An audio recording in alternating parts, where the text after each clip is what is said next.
और कुछ तो हमने नोटिस दिए हैं, उस पर चर्चा भी निर्धारित हो गई। 130 के अंतर्गत विशेष तौर से जो नोटिस दिया है हमने, बारिश और बरसात के कारण जो नुकसान हुआ है और जान माल का नुकसान हुआ है अब की बार भी और पिछले साल से, और उस सारी चीज़ को लेकर के चर्चा करने के लिए आज समय निर्धारित हुआ है नियम 130 के अंतर्गत।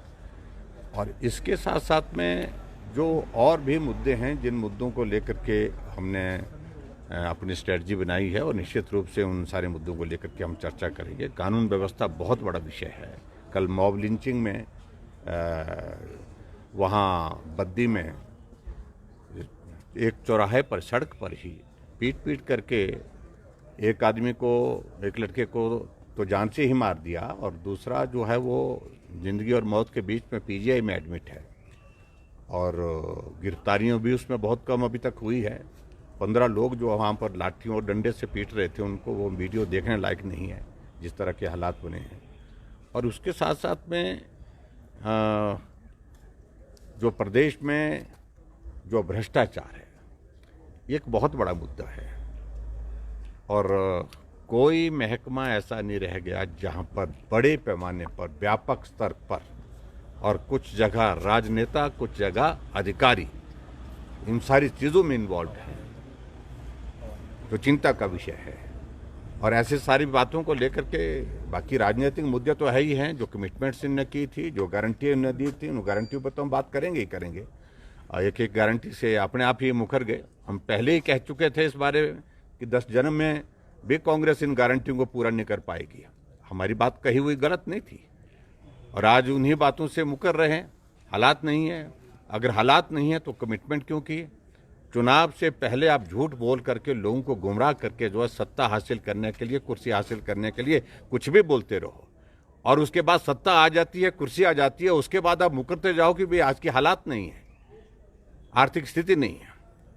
कर्मचारी आज महसूस कर रहे हैं कि भारतीय जनता पार्टी की सरकार के दौरान जो मांगा गया वो दिया गया।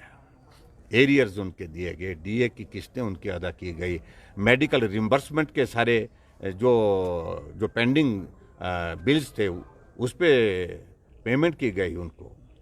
और आज ना उनको मेडिकल रिम्बर्समेंट मिल पा रही है, ना डीए मिल रही है। यहाँ तक कि नौबत यहाँ तक आ गई है कि समय पर तनख्वाह देने के लाले पड़ गए। तो इन तमाम मुद्दों को लेकर के आज जो मुख्यमंत्री इन सारी बातों को लेकर के जवाब जो मुख्यमंत्री कहते थे हम कर्मचारी हितैषी हैं, आज ये उनके खिलाफ नारे लगाने वाले कौन लोग हैं? जो सचिवालय के बाहर लगातार पिछले लंबे समय से जो है वो हर रोज वहाँ पर नारे लगा रहे हैं अपने मुद्दों को लेकर के। और इसके अलावा बहुत सारे चीज़ें ऐसी हैं जिन बातों को लेकर के बात करने की मुझे लगता है कि जो गुंजाइश है उन पर हम बात करेंगे और सरकार को जवाब देना होगा। सर, मुख्यमंत्री ने कहा है कि सर्वदलीय बैठक में विपक्ष नहीं आया, ये गलत परंपरा है, इस तरह की चीजें नहीं। देखिए, अगर उन्होंने ये कहा है तो उन्होंने ये गलत कहा है। सर्वदलीय बैठकें पहले भी हुई है कई बार, एक बार ने अनेकों बार वो नहीं आए। और कल जो खासतौर से जो परिस्थिति बस नहीं आना हो पाया तो हम उसी तक ही सीमित थे। लेकिन अगर परंपराओं का जिक्र कर रहे हैं, परंपराओं की धज्जियां तो आप लोगों ने उड़ाई है, कांग्रेस ने उड़ाई है। इस बात को लेकर के बड़ा स्पष्ट रहें सरकार के। और मुझे इस बात को लेकर के, हम विधानसभा के अध्यक्ष के बारे में सम्मान रखते हैं उनके प्रति, लेकिन एक बात, विधानसभा के अंदर अध्यक्ष महोदय जो कहें, जिस तरह का निर्णय करें, उस पर हम बहुत ज्यादा नहीं बोलते। वो बात वहीं खत्म होनी चाहिए और खत्म होती भी है और हमने खत्म की भी।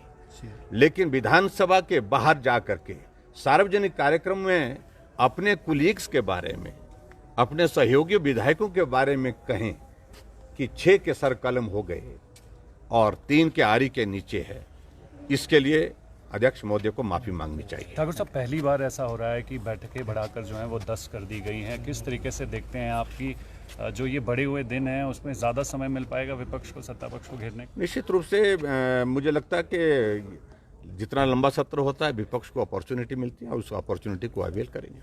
Thank you.